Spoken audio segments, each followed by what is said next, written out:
Hi, I'm Robert Juchnicki, and my question was, based on your experience working on with the SNCC and in the civil rights movement, what do you find most effective in social movements, and what qualities do you think allow them to have the greatest impact? You mean most effective in raising money?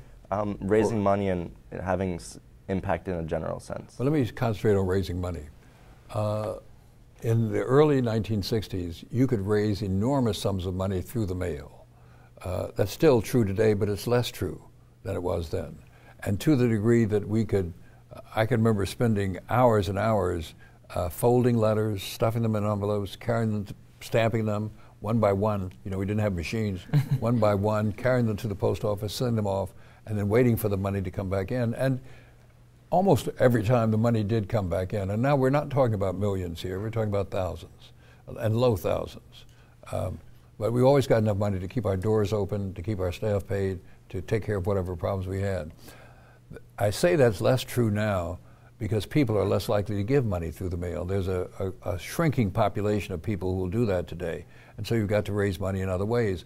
Internet fundraising has begun to take some of the place of that.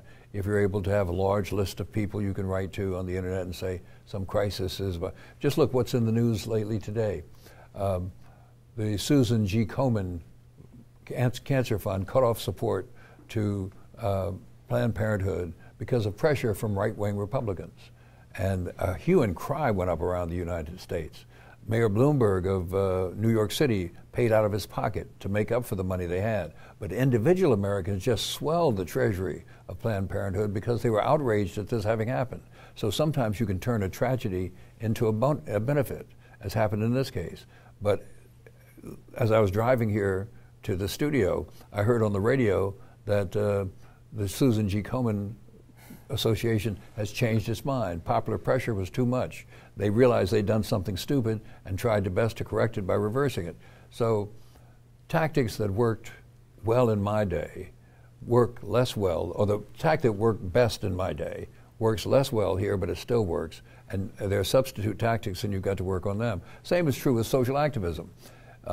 Marching, protesting, sitting in, these are tried and true techniques. You can use it if you're for me or against me. Either way, it works. But they don't work with the same strength that they did then. They work, but they don't work as well as you, so you have to find other ways to do it, other reasons to do it. And again, the internet plays a big role here. You've seen internet petitions, sign this petition, stop Joe from doing what he wants to do, or make Joe do what he wants to do or he doesn't want to do, and you may or may not sign them.